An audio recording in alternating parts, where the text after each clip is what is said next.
you're actually going to be seeing us teaching from these books right here. Titled Abstracting Made Simple is the pathway to limited franchise success. And you're also going to be seeing us teach from Easy Corporate Comprehensive Curriculum for New Business Owners. And both of these you can pick up on Amazon.com. But listen, the important part is that there's a hidden career that very few people talk about. You hear almost nobody talking about this career, and it's entitled real estate title abstracting. When you say it, they assume you're talking about real estate sales. They have no idea that there's a hidden career that's sustainable, that's consistent, that's behind the doors of all the real estate development. So most people never hear about title abstracting. And yet, it's one of the few professions where you can start with almost nothing and can build a career, a business, even a legacy. So today, I'm going to pull back the curtain. Yeah, I'm going to show you some things behind the scenes, showing you exactly what it looks like to start walking through putting together this type of abstract report. Why is it important? Well, this is one of those careers where you can start out with no degree. And if you have a degree, that's even better. That's even more enhancing. But you can start out with no degree and make over six figures consistently. So if you've ever wondered how people with little or no formal income can end up running companies, become licensed agents, work in underwriting, this is how title abstracting opens the door that most people don't even know exists. So today, join us as we go behind the scenes. Again, we're going to be teaching from Easy Corporate Comprehensive Curriculum for New Business Owners and title Abstracting Made Simple. All right. So listen, I'm going to go ahead and let you in on a session where I am teaching those who have purchased limited franchise units and they're now building their own abstracting firm from the bottom up. If you got any questions, drop them in the chat. I'll be right here to answer them. Any comments, I'll flash them up on the screen. It's my way of telling you thank you. My way of saying, I know that you're watching. I know that you're saying hi, and I'm saying hi back. All right, let's get started.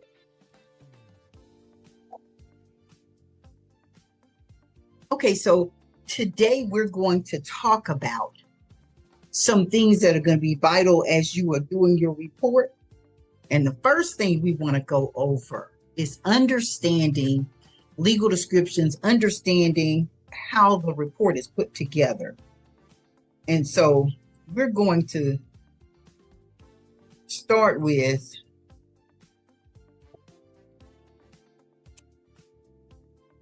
our intake. So the last thing we talked about in our teaching, and I'm hoping that you got a chance to go through PowerPoint. That's really important because that PowerPoint is going to navigate you through everything that we're going over. Yeah, everything that we're teaching. You'll have a PowerPoint, a module that's going to help you. It will be a guide for what you're walking through in the book. Okay, so right now, the purpose of intake is to set the abstractor up with all of the information that's going to be needed through the report. So you guys have purchased a limited franchise unit of the abstracting company. Okay, so the very first thing that we teach companies like yours is we teach you about your intake. You already know about your AR. We talk about that on the Easy Corporate Comprehensive side of the teaching. And so just as a reminder, this is the book we're using right now. Title Abstracting Made Simple. Yeah, a pathway to limited franchise success. And then the part that we're using to help you set up your company, to scale your company, to get revenue into your company is this book, Easy Corporate Comprehensive Curriculum for New Business Owners. Both of these are first editions. The second edition for this one will be made available through Amazon, and that takes place on Juneteenth, on June the 19th. The second edition for this one is going to follow shortly after that, because the first edition doesn't have the schedule of the title policy in it. And the second edition will have the schedule. And the reason why we're doing that is because we want to make abstractors very aware of the reason, one of the reasons why abstracts are necessary. Okay. One of the reasons is to support the title insurance industry, because title examiners are responsible for issuing title commitments, clearing the title, clearing any exceptions or creating exclusions to the policy. And they have to know what the title looks like. They are depending on your reports, right? So what you're doing is like a first responder, very boots on the ground, very important, because you're their ears and eyes. Yeah. Your information has to be specific. And so when you're preparing your title report, it is so that you can submit it to the title examiner. So the very first thing you want to know is what the title examiner is looking for, what they desire, a way to make things clear to the title examiner. Because if you complete the title examiner, you can keep your account. If you irritate that title examiner, they're going to make sure that the vendor manager is aware, and that could be a problem for you in your account. All right, so you want to make sure that you're pleasing that title examiner, and that means making things clear to them. They need to know. If you saw it in the report, don't neglect to mention it. Mention it, even though it may not be relevant. Say that. Say, hey, this might not be relevant, but I'm mentioning it in the report. Does that make sense? Okay. So whatever it is, you want to create a clear picture so that they know what you've seen in the report. We need them to see what you've seen. Okay. All right. Because the question might come up later about a mortgage that's actually satisfied, but they don't know that you've seen it or that you know anything about it because there's no notation in the report. Okay. Things that you can say that will give them clarity. Yeah, they're going to tell you what they want in terms of instructions on their order. However, you want to go above and beyond that, because they don't always mention everything that they would like to see. But you can give a narrative in their report. You're telling a story about the history of that property. Even if they want a current owner search, telling the history about that property. All right, so that's all I'm going to say about that for now, because this is not the time for that. And I don't want to belabor the time talking about something that's not relevant to what we're going to be talking about. All right, so I'm going to be in chapter 4. So head on over to chapter 4. See, I'm going to, if I can pull it up on my screen, so I'm going to have to keep looking down at the book. How about that? That's going to look a whole lot better for it.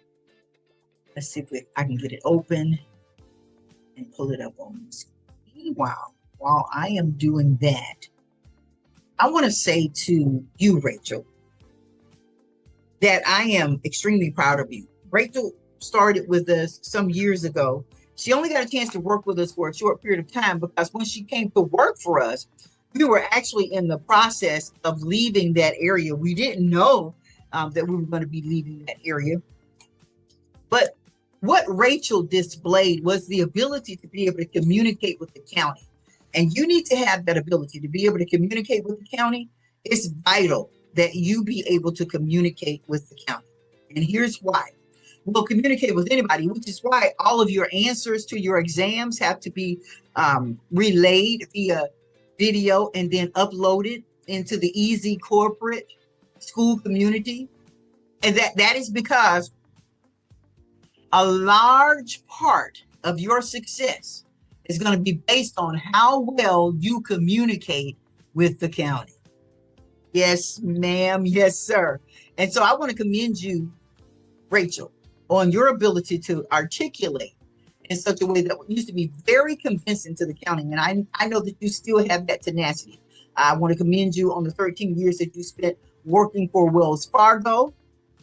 That's excellent experience. And even the experience that you have working for the company that you work for now, excellent experience. We're preparing you so that you'll be working or managing your own company, and you'll have individuals that are working for you. I want to say something to you. You know Felisa more personally, right? You know her very well, okay, in detail. And you were there when we were training her. We trained her virtually in this same curriculum, Easy Corporate Comprehensive Curriculum, for this very same information right here that's contained in this book. I had a whole format, a big old thick folder a binder with all that information in it.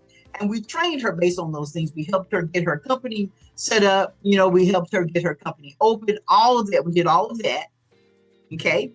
And the reason why it's important is because we also helped her to prepare her title abstracting. We taught her about title abstracting.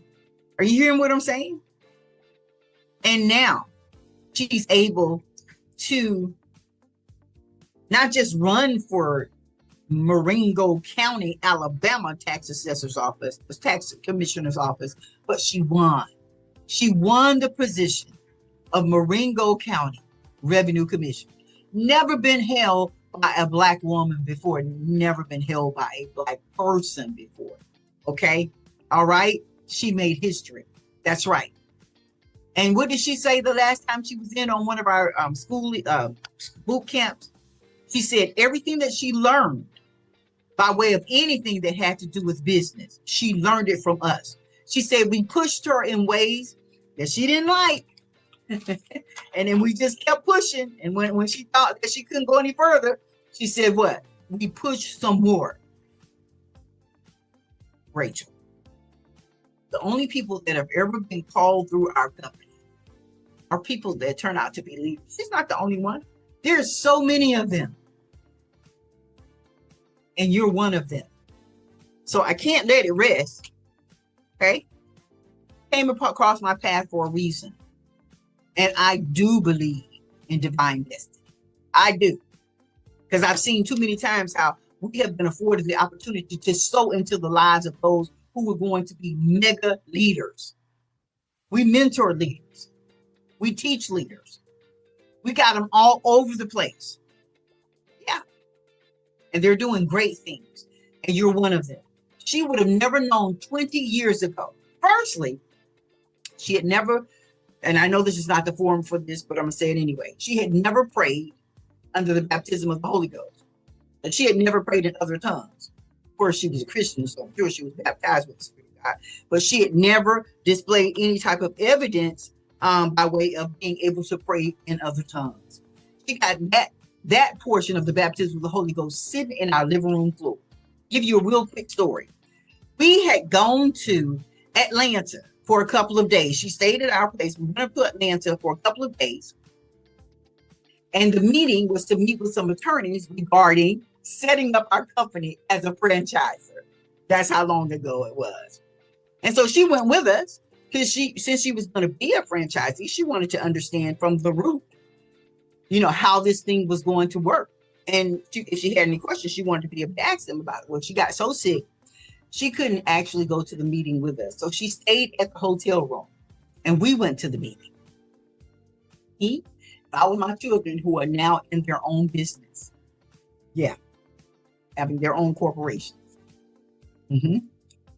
So when we got back, we explained to her, we had all the documentation. We had a teleconference with the folks. And then we went on back to our place in Alabama. We were in Atlanta. So we spent a couple of days together. She received the baptism of the Holy Ghost sitting right there in my living room floor. Went right on in. Right on in. That's right. Then after that, she found out she was actually pregnant. Yeah. But I can't remember which one of the babies, but she was pregnant at the time. She didn't realize it. I said all that to say, from there, we got her set up in a limited franchise unit about abstracting. But when we teach you about abstracting, we teach you about the corporate side as well, so that you know how to establish your company and how to run it, and how also to understand all of the parts of the title industry. That's right. And now she gave credence to the course by saying in our last Easy Corporate Bootcamp that the things that she learned regarding business, she learned them all from us, that we laid the foundation. And from there, she built and increased. She said she didn't know anything about it. And if we hadn't pushed her the way that she had been pushed, she didn't believe that she could have made it to these heights. And she's still growing. Here's the thing, Rachel. You don't know what's going to happen between now and 20 years from now. That's been 20 years ago. Now look, She never would have expected that this is where she would be 20 years later. You don't know what's going to happen with this resource that you're getting. But in all of your getting, get full understanding so that you can use it as a foundation for whatever it is that you're going to do and in whatever way you're going to grow. She still has her title abstracting company. And from there, she also opened up a real estate brokerage after she got a real estate license and was licensed for 3 years. Yeah. And now she won the seat of revenue commissioner in Marengo County, Alabama.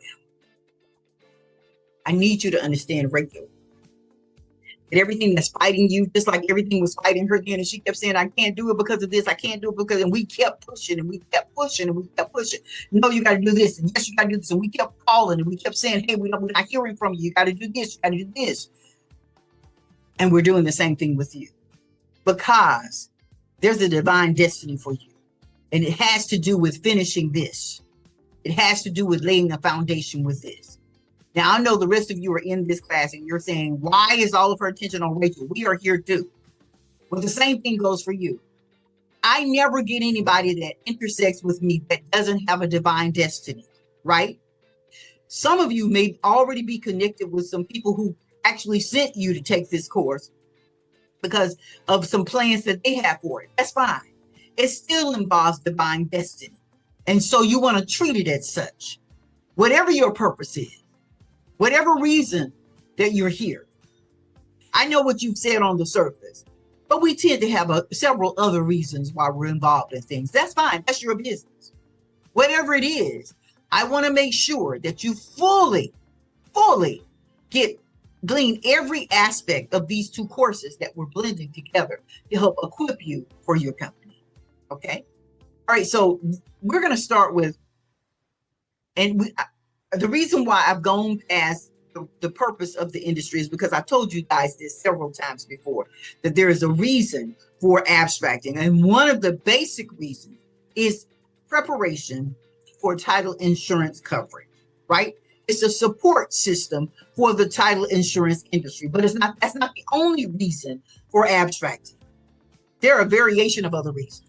If property is foreclosed on, there needs to be abstracts. If the taxes are behind, there needs to be a title abstract done. If one mortgage company hypothecates or assigns their mortgage to another company, title research needs to be done. Yeah. If a mortgage is satisfied and some type of satisfaction needs to be prepared, a title abstract needs to be done. So there are a variation of reasons why title abstracts are necessary. And one of the largest reasons, is the title insurance industry. So that's pretty much what the prior chapters were talking about. And of course, when you get the new edition book, it's actually going to have copies of the schedule in it. Now, one of the things that we talk about in chapter 2 is E&O insurance. You want to make sure that you maintain E&O insurance. Matter of fact, clients will expect you to maintain the E&O insurance because you're providing the foundation of the title insurance policy and commitment. So it's got to start with you. And you're the one that's going to be held legally liable for any information that's abstracted incorrectly and provided to them incorrectly. Okay? Also, E&O insurance adds value to your company because you can get E&O coverage for $1 million, $5 million. What's happening is that's going to add extra value to your company's financial strength. So that's another reason why you want to do it. But most companies require it. All right. Chapter 3 is just talking to you more and more about title insurance to make sure that you understand title insurance and its relevance. And then when we get to chapter 4, how to abstract title history of a property. All right, so let's dive into this. For the most part, you guys know most of this information. But what I'm trying to do is get I want you to have a working understanding of title insurance. I want you to have a working understanding of its order, right? And in order to do that, I have to keep driving it into you over and over again. I hear a lot of people saying, well, when are we going to get to application? You need to know this, because when we get into application, it won't be a situation where you can ask me every few minutes, because I will be saying to you, I've already told you that. And a lot of this information will help you with the common sense side of doing title report. So that's why we're going through. Okay. All right. So I'm going to take off my suit jacket and I'm going to put on my title abstracting smock here. And this works well. When I go to the county now, I always put this on. I put it on for a variation of reasons. I put it on so that people will know what company I'm with. It's a good conversation piece. It's a good way to get additional business and clients. Because a lot of times they'll ask, well, do you have a card? Then I'll give them my business card. And there are times when they call us. Or there are times when they poke around just being nosy, and then it turns out that they're going to be able to successfully use our services in the future, and they end up being future clients of ours. So I normally put this on. You can see the public research emblem there. All right, and all of those that we send to the county, they have a few of these in a variation of colors. This one is navy blue. We've got gray as well. Okay. Right. No, it's light blue. We have light blue. Navy blue is for a different company. We have light blue and navy blue. Light blue, navy blue, and then gray, I'm sorry, is for a different. All right, so here we go. Now I'm going to put on my title abstract card. We're going to do an overview of chapter 4. Firstly, talking about legal descriptions. Then we're going to move into land survey systems and public records research. If you want to follow along with me, you can go to the Easy Corporate Comprehensive Curriculum Boot Camp, go into the classroom, and look for the guide for chapter 4. It's going to say Title Abstracting Made Simple, chapter 4. Pull that out, and you can follow me.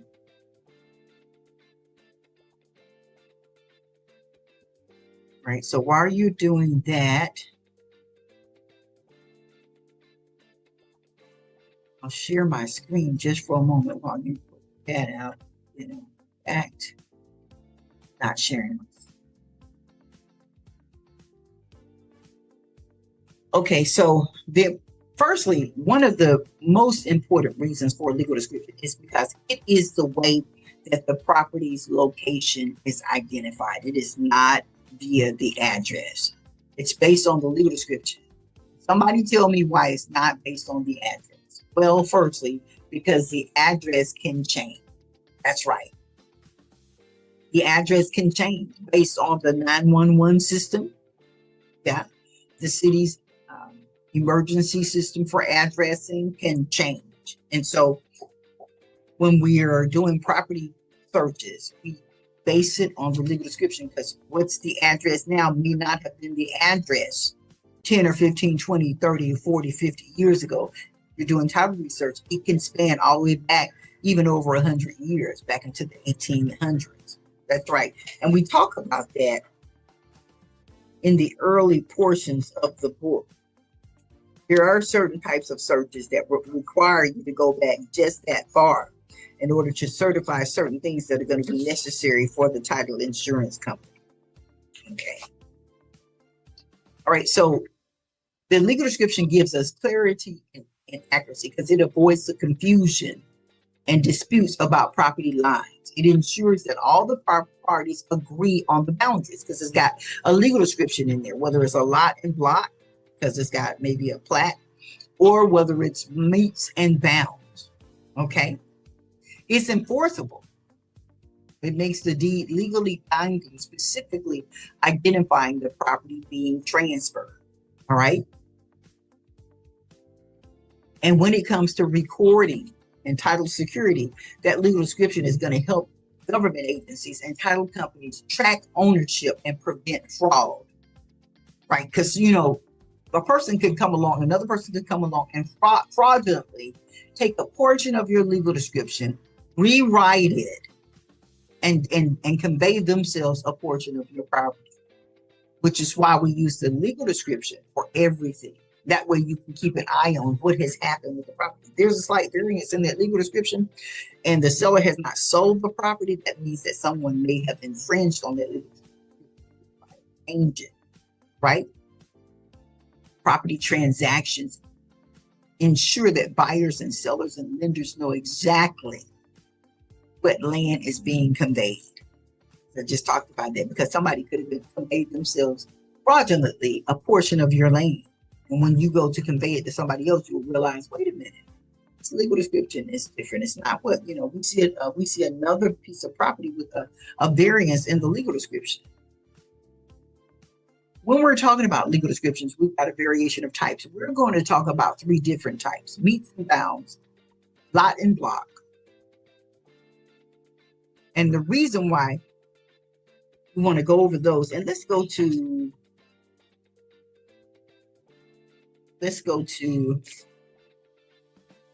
page.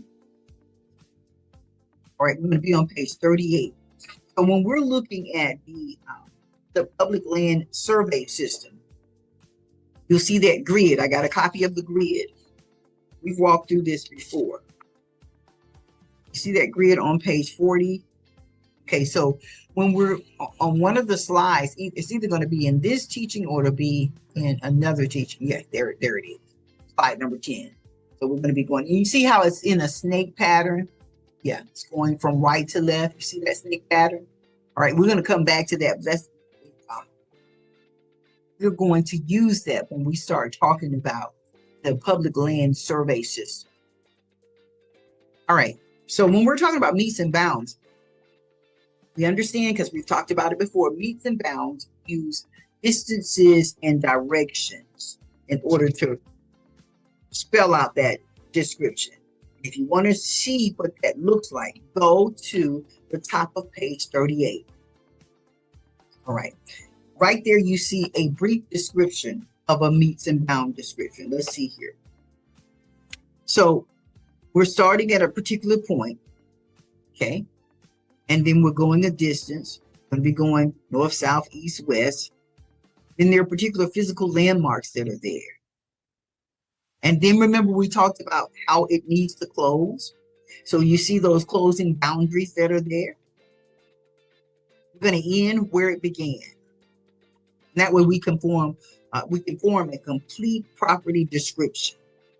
You see that? Look at the top of page 38 and go all the way down. These kind of descriptions are highly detailed because they require careful surveying and documentation. And it's got to remain accurate over time. So there's certain landmarks you don't want to use, like a tree. Because that tree can be excavated, it can be cut down. And then it'll no longer be there.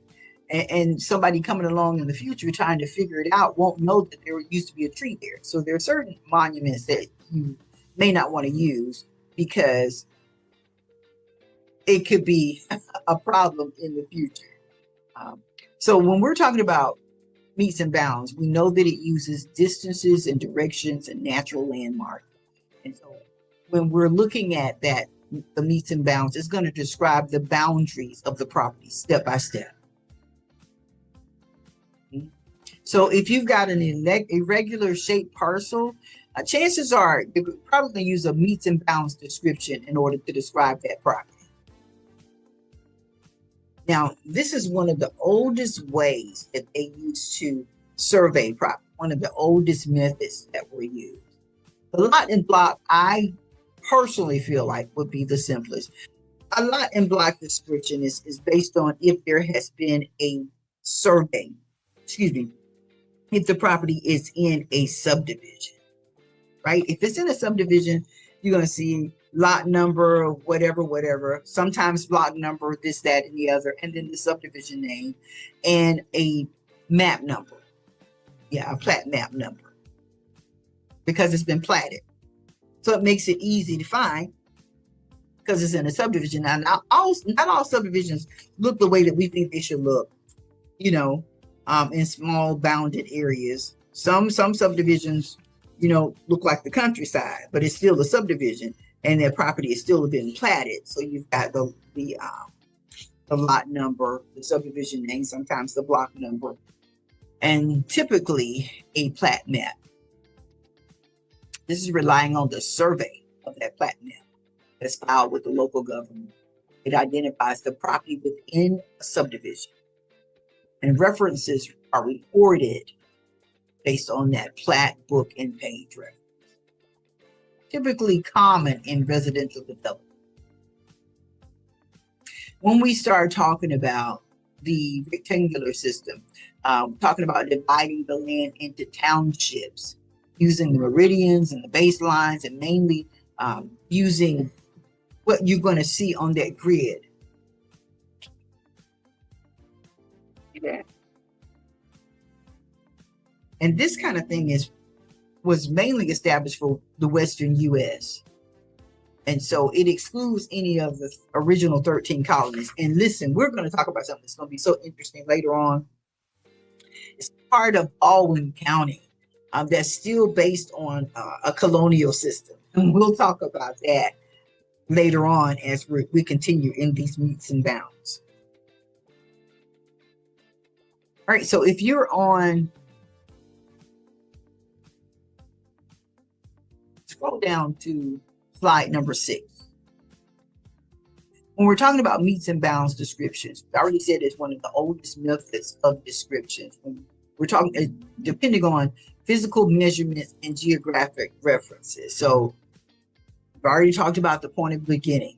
What did we say that was? That's the starting location for property boundaries. All of the measurements begin here. Then we're talking about distances and directions, right? They're using precise measurements by feet and meters. And then also the compass is bearing like north, south,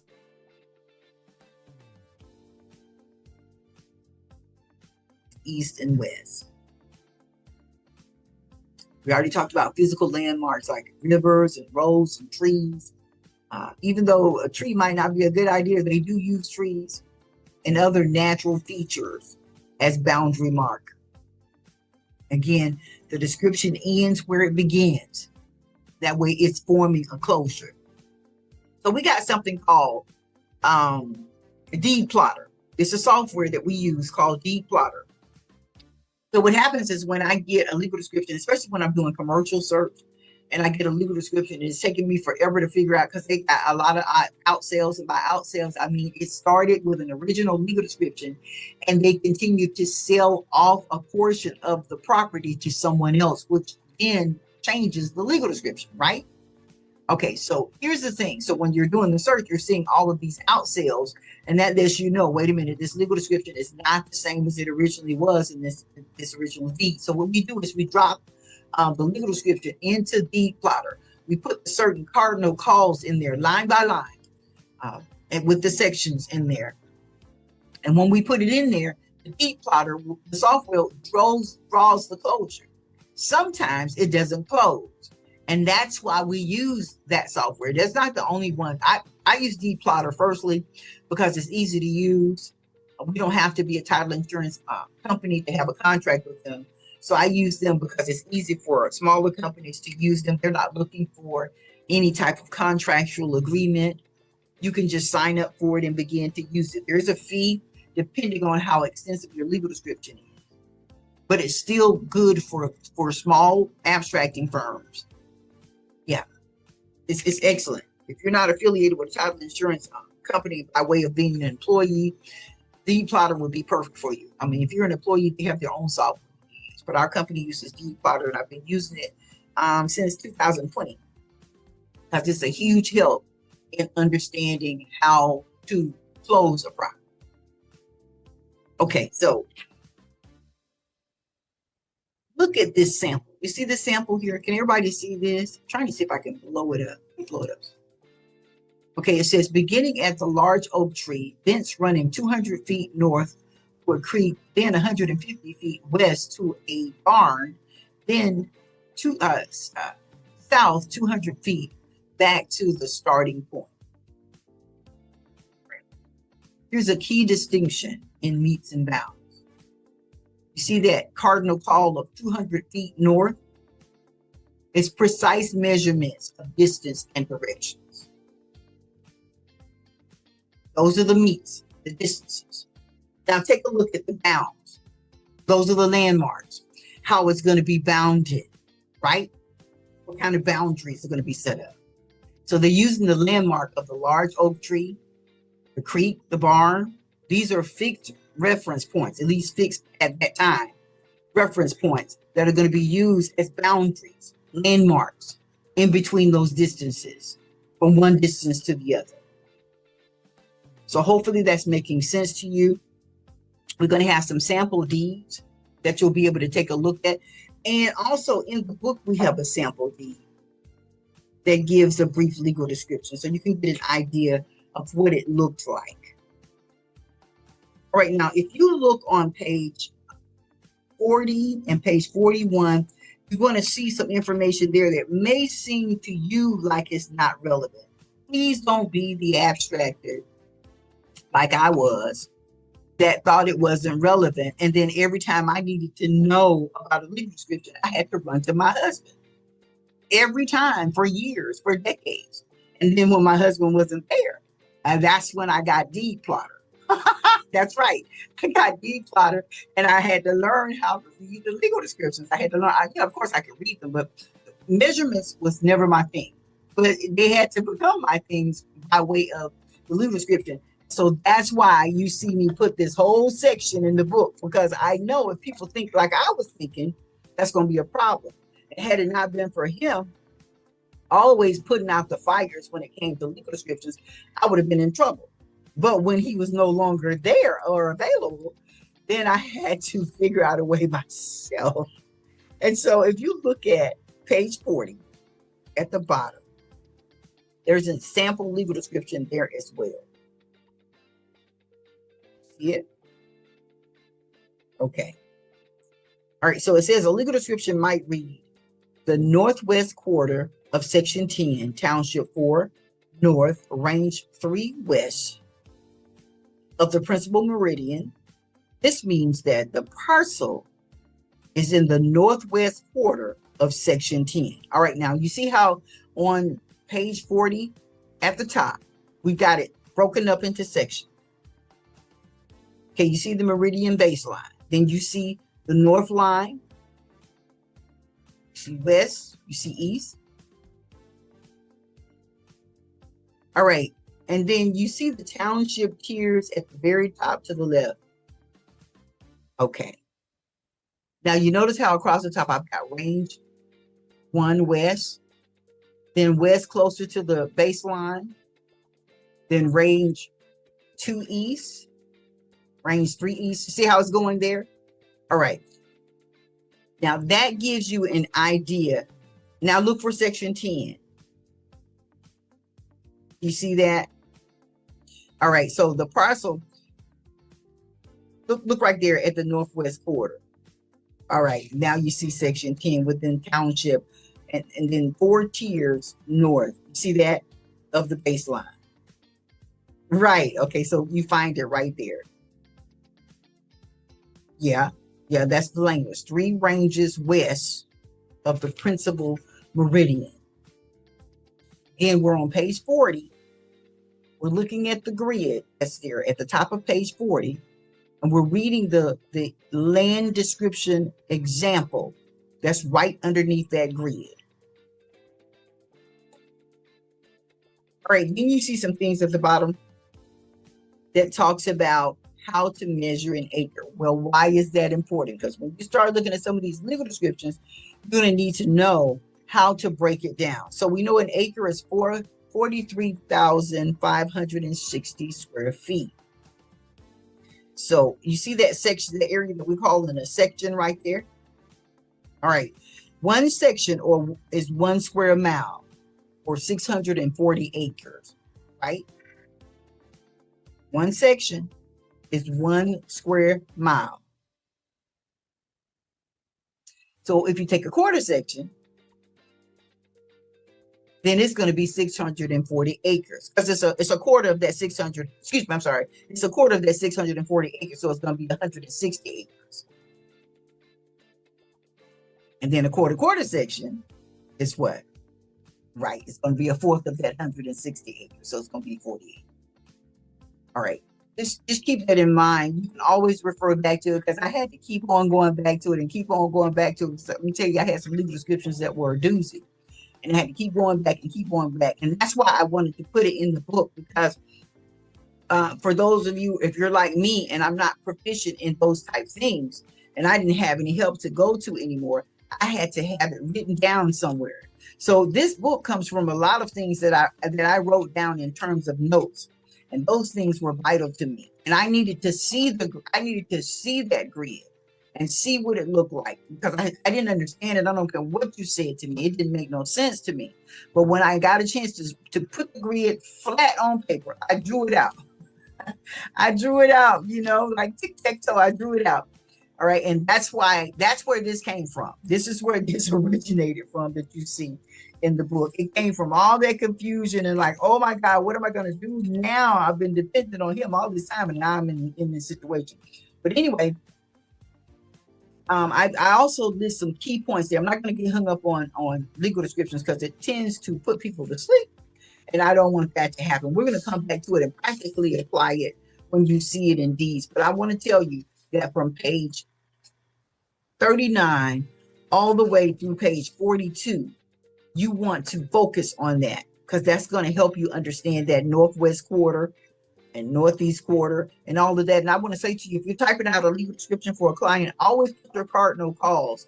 And that means the directions, you want to put them in caps. Not all of the word, but start it as if you were starting the beginning of a sentence. So the whole word won't be in caps, but you want to start it with a capital letter. You see how I've got that northwest quarter? Northwest has a capital N and quarter has a capital Q. Yeah, when you're typing those cardinal calls, always put them in caps, not the whole word, right? We're just talking about the first letter of each one of those cardinal calls. It's important. Very important. And you want your title examiner to feel as though you're knowledgeable. And those are some of the things that they say about work that they get from certain abstractors. They're of the opinion that abstractors are not as knowledgeable as they are. I know that abstractors are the ones that are out here abstracting that information. And so there should be a certain amount of respect. And I want to make sure that your work merits the respect that you should have. Okay. All right. So here we go. Mortgages. Does everybody understand what a mortgage is? I'm pretty sure you do, Rachel, because you were with Wells Fargo for 13 years. But does everybody understand what a mortgage is? Miracle, a mortgage is a financial agreement between a borrower and the lender. And it's using the property, the real estate property, as collateral.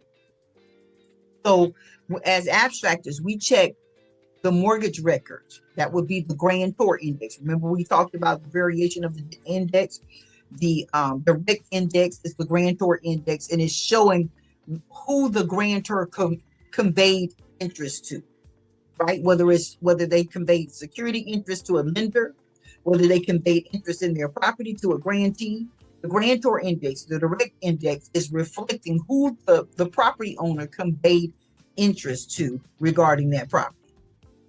So it will be found in the direct or grantor index, any mortgages.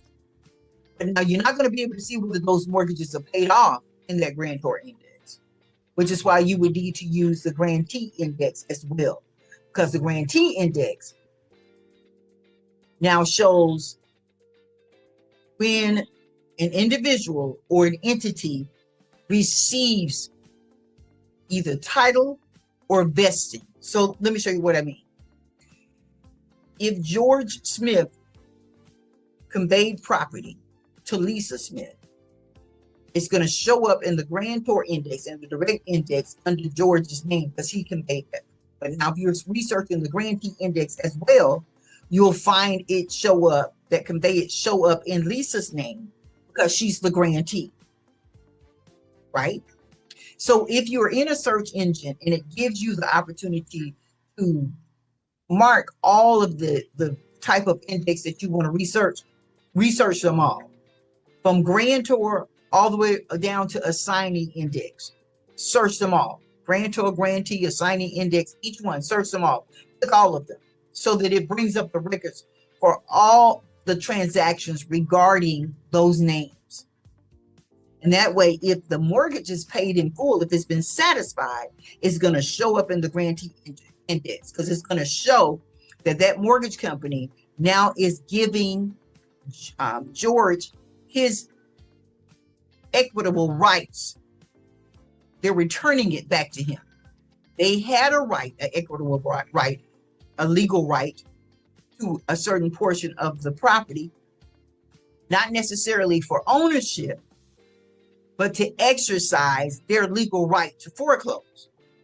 But when he paid it off, they gave him back his equitable rights to be able to now convey vested interest in or secured interest to another mortgage company should he choose to do so. But it's going to show up in the grantee index that mortgage has been paid in full. So even though it shows in the grantor index that he's conveyed, that he's made a mortgage, he's given a mortgage company security interest in his property, but it's not going to show that he paid. If you're only searching the grantor index, you won't see that it's been paid in full. And a lot of people make mistakes sometimes when they're doing a report and they're only searching one of the index. Maybe they're only searching the grantor index. And so they've got all of these mortgages, like the person's got 10 mortgages on their property, and they're not showing that any of the mortgages have been satisfied. And that's because they're not researching the grantee index as well. And the grantee index is what will show whether those mortgages have been released from record or satisfied. So if there are any tax records, any tax liens, property tax liens, federal tax liens, state tax liens, if there are any tax liens, firstly, tax liens that are non-property related, if they become judgments, they attach to that individual in every asset that they gain. So if they have any type of federal tax lien, it's automatically attaching to their real estate because it attaches to all of their assets. So if they have property tax liens, then of course those attach to the property because it is related to the property taxes for that property. So when you're doing those searches, they're also going to show up in the grantor index. They're going to show up in the grantor index, and if they're paid, they'll show up in the grantee index. Any unpaid taxes can result in the government claiming vested interest against that property, which is going to affect its marketability. Yep, because it can't be sold or conveyed to anybody else until those particular tax liens are paid. Any kind of court records that might contain information about legal disputes, divorces, foreclosures, judgments, anything related to the property that had to go through the courts, that's also going to be in the records. Typically, it's going to be in the grantor records, unless something has been released, and then it will be found in the grantee index. But for the most part, you're going to find those in the grantor index, the direct index. And that's why I'm saying to you, if you're searching online, you want to make sure that you've made the choice to research every one of the index available. If you're in the county and you're going through the hard copy records, let's see, we've got a whole example of that in the book. That's not going to be in chapter 4. I believe that's going to be later on in the book, where we actually give you examples, illustrated examples of what the books in the records room looks like. And then we've got a video as well. If you have the podcast, then we have a video when we're actually in the records room and we're showing you the older records, and we're walking you through how to go to the index, the hard copy index, and then how to go to the books and pull your records. That's a whole series in the podcast where we've recorded it. And then here we are. Okay, so if you go to page 101 in your book, titled Abstracting Made Simple, then what you're going to see is what the direct index looks like. That's the grantor index, what it looks like, how you find the particular grantors. You see that there? Again, start on page 99, then go over to page 101, and you'll see that illustration. Okay, then we also show you the reverse index or the grantee index and how if you're going to do a reverse, so you're looking for who the prior owner is. Yeah.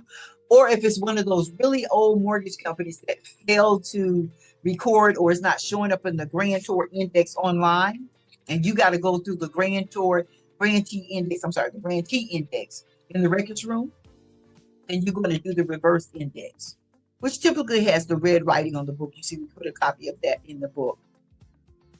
If you're looking for one of the older mortgages that somehow it's not showing up on the computer index as being released, because firstly, the record's too old, but you got a client that has to have it, then you're going to have to go to the books to look it up. Or if you're looking for prior owners, and where they received title to the property, you're going to use that reverse index. You're going to find that on page 102. All right, let's go back.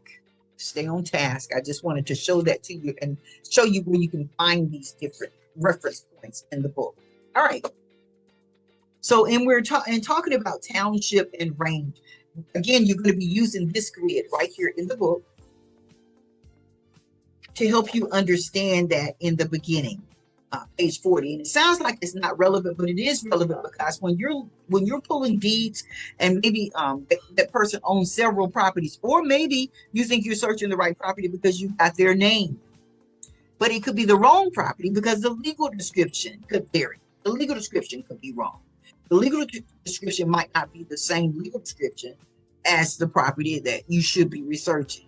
You've got to understand, it could be just a slight variance in that legal description that makes it totally different. That's why you got to know legal descriptions. Why am I so hard on legal descriptions? Because I told you, I didn't know nothing about legal descriptions. I couldn't read them. I had to depend on my husband. I was reading words, but they meant nothing to me. I didn't know measurements. I didn't know nothing, nada, huh? And then all of a sudden, he wasn't here. and I had to figure it out. I had to figure out what to do. So that's why I'm so hard on it, because I don't want you to be in a position where you could subject your client and yourself to liability because you searched the wrong property, or because you failed to see that there was an out sale and that there was a difference in the property, or someone else had a variance of the property, but it wasn't the same property. Especially if you're doing back chains, if you're doing a history of the property. You want to make sure that you're researching the right history, because one little slight change could make you go off on a tangent searching the wrong property. When we're talking about townships measure 6 miles by 6 miles. So that's a total of 36 square miles. You see that we've got it right there on that grid. So anything that I'm saying to you, you can go right down at the grid. You can also look at page 40 and 41 and see everything that I'm saying to you step by step. Right now, it's just going in this information. And we're going to do this over and over and over again. We're going to go over it and go over it until I know you have it. Okay? So the whole thing contains 36 numbered sections. You got that? And again, we talked about how the numbers are in the snake-like pattern. All right, so we're going, when we're looking at the range, you know, we got section, township, and range. We already talked about the sections, just talked about the township. Now we're about to talk about the range. And the range runs east to west. Look at the grid. All right, you see that range line running east to west? Okay. And these are defined by longitude lines. And then when you look down there at that relative meridian line, down, you see it at the bottom. So township tiers run north to south. We just finished talking about the township. Now look at it. See that thick dark old line that I got running from top to bottom, from north to south? That's that baseline. All right. So hopefully all of that gives you an idea. Now, when we start talking about section, townships, and range, I'm going to keep talking about it so much until you can almost see this thing in your mind. and it's going to help you when you get on those difficult legal descriptions. Right? Can't phone in a lifeline. You got to know it. Okay. Right. So an example again, you see right here at the bottom of this slide 10, bottom of slide 10. You see Township 4, Range 3 West. That means it's 4 tiers north of the baseline and 3 ranges west of the meridian. Township 4 North, Range 3 West. Okay. All right, now here's just an example. Remember, we're talking about there are 36.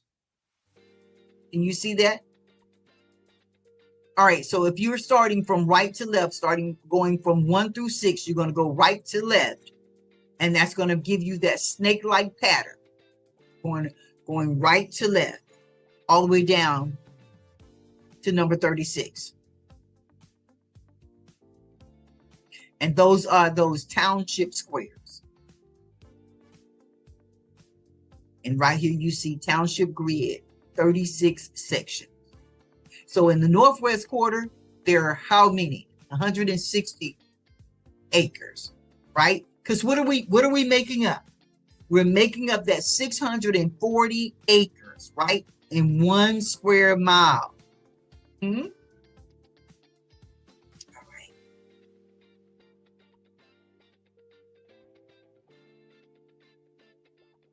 And every one of those, see, northwest quarter, every quarter is 160 acres. And if you sometimes you see in the legal description a quarter section of blah blah blah blah blah, that's 40 acres. We're not necessarily talking about 40 acres in that legal description, but a quarter section is 40 acres. Okay, make sure we understand it. We could just be talking about a small portion in that whole grid. But it's starting right there with that quarter section. I just want to make sure that you're getting it so that you don't get confused when you start looking at these legal descriptions. All right, so I am going to, we can go a while on legal description down. We're going to come back to that. But right now, let's talk about something. Let's do a knowledge check. All right, y'all ready? So first, and I'm going to say this to you, hang in there with this. All right? I cannot, so I can only talk about the people who give me permission to talk. Felisa Moore has given me permission to talk about her success. Abby Safront has given me permission to talk. I'm going to get Lawrence Safront to come on. He now runs that company that Abby started years ago. Abby now has moved on to bigger and greater things, even though that abstracting firm is second to none. They have so many clients that they actually turn clients away. Matter of fact, when we start, you guys, a lot of what clients that you're going to get is going to be their trickle down. It's going to be the clients that they've had to turn away, and they're going to be referring them to your company. Yeah. Remember, with you being a limited franchise, we get you your own clients. Once you get everything, once we know that you know the information.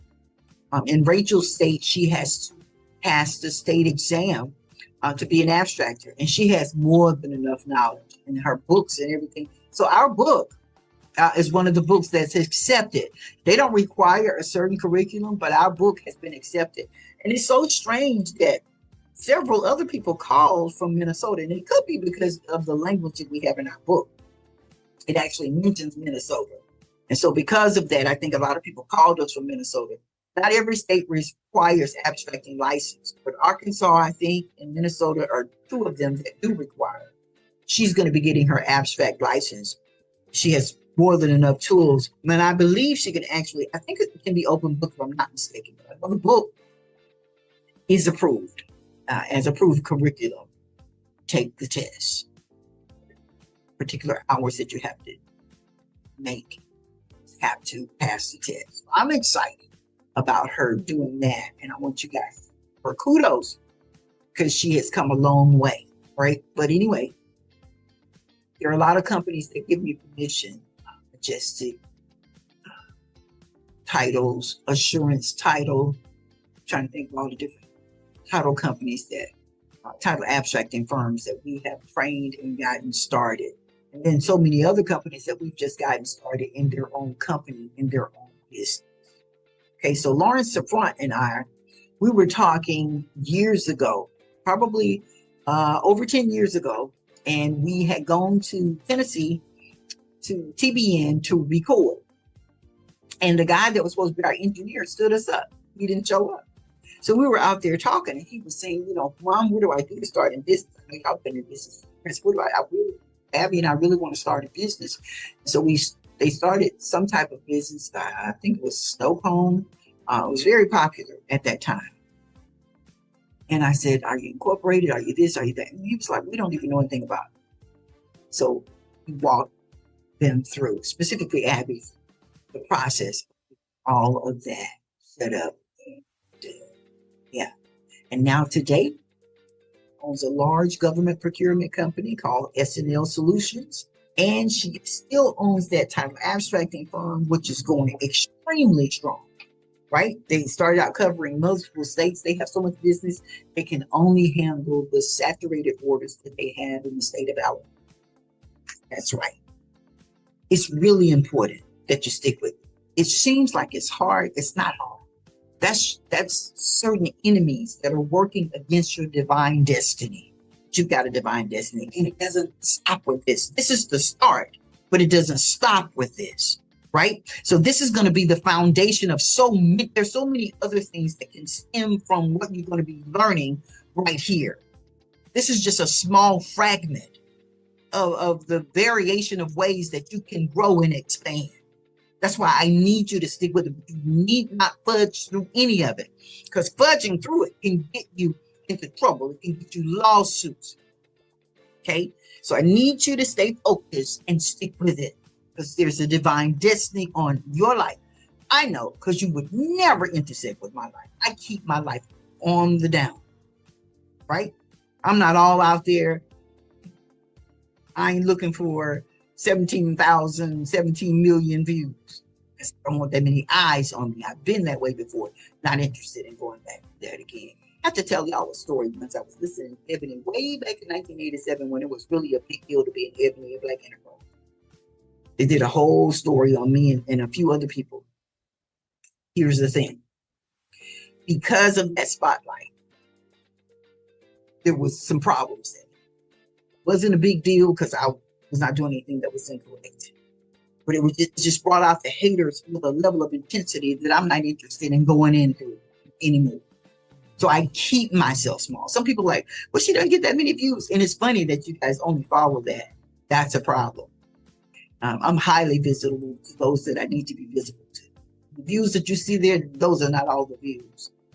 You know that when you get your analytical report and you see, oh, well, wait a minute, it said I only got 2 views. Why is this saying like there were 4,000 views on that, or 17,000, or this, that, and the other? Yeah.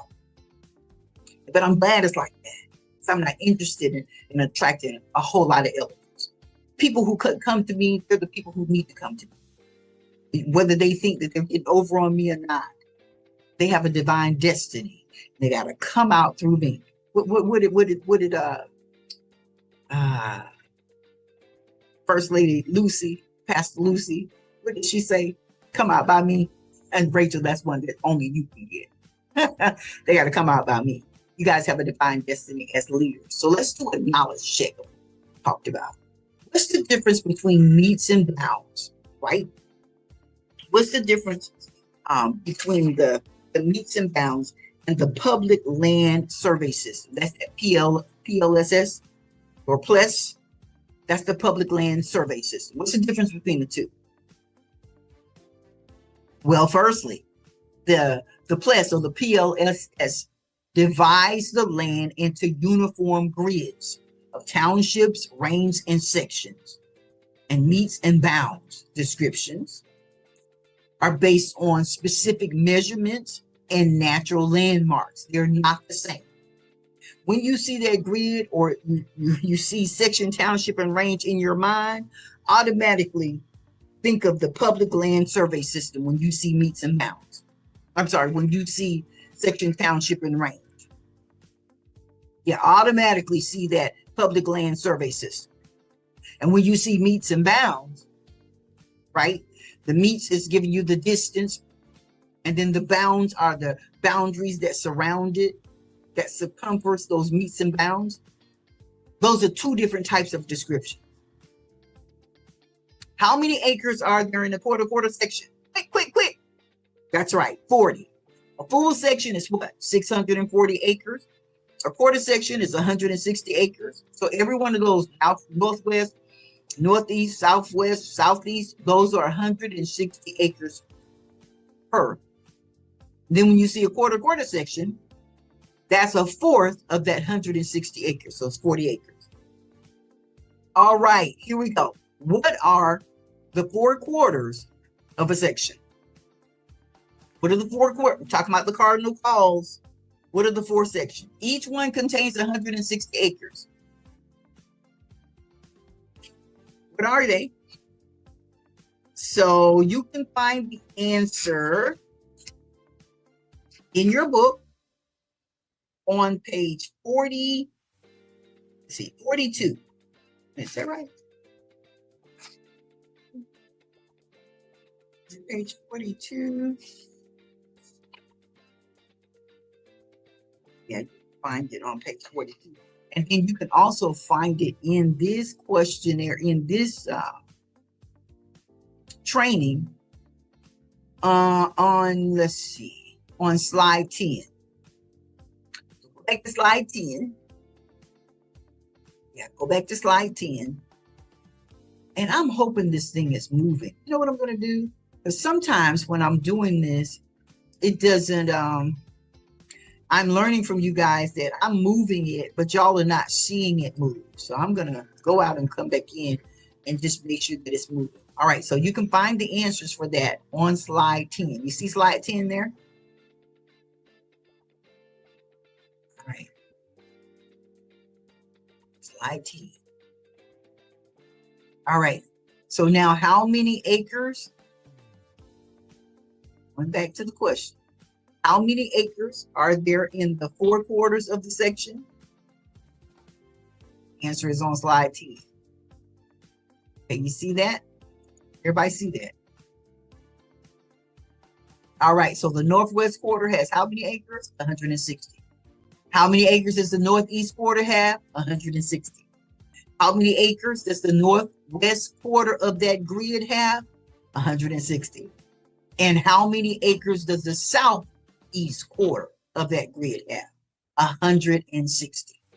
All right, so we're looking at the 36 sections right here. Hopefully you can see it on your screen. I'm really hoping that this slide is showing up on the screen, because as I understand it, I can be just scrolling away and the screen not be moving at all, so you don't even see the section that I'm talking about. So I have to remember to refresh it. But on that grid, there are 36 sections, and each section, see that? It's 1 square mile. That's 640 acres per section. And it's 36 sections. The sections are split up into 4 quarters, right? 4 quarters. All right, we got north to south. That's our baseline right there. Okay. Okay. All right, let's see. Have any more questions? How does the township and range numbering work? You know, the township tiers run what? North and south from the baseline. And then the range runs what? East and west. So the baseline is here, north and south. And then the range is what? East and west. You see that? Township tiers run north and south. The range runs east and west from the principal meridian line. Okay, we spent a lot of time on meets and bounds. So I'm going to stop right here in this. Let me go back out and share my screen one more time. I'm doing it like this because I've been told by you guys that the screen doesn't actually move. So we're stopping right here at research and public records. We're going to go back through and do that again. But let's go all the way back up where we started, and I'm really hoping that you guys can see this screen move. All right, we're here, chapter 4, how to abstract title history of property.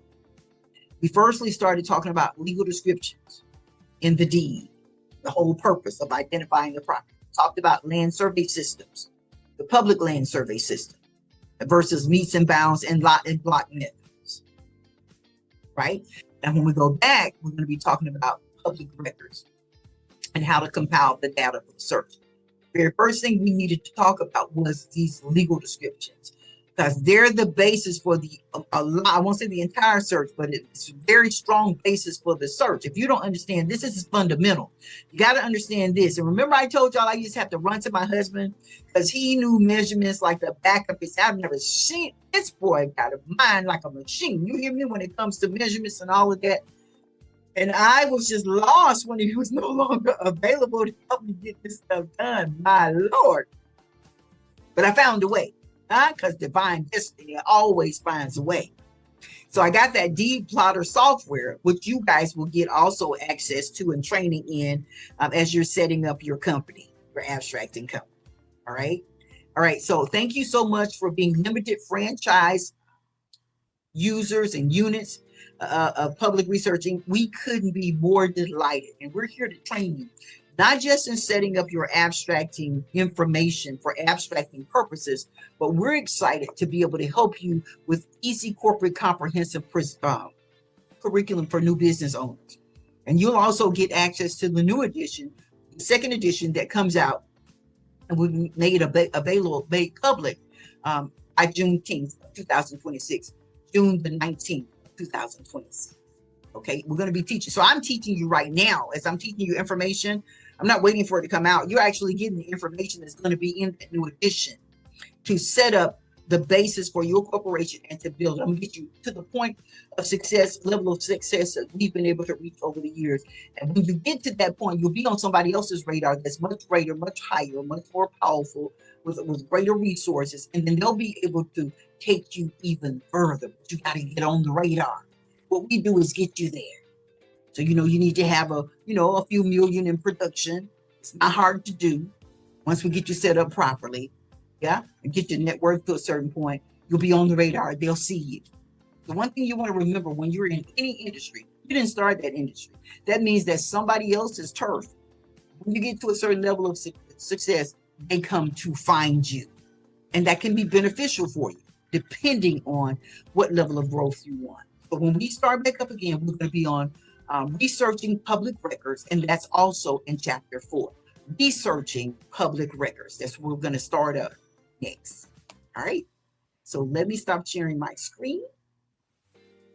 I'm excited, guys. I know a lot of talking, but it's necessary.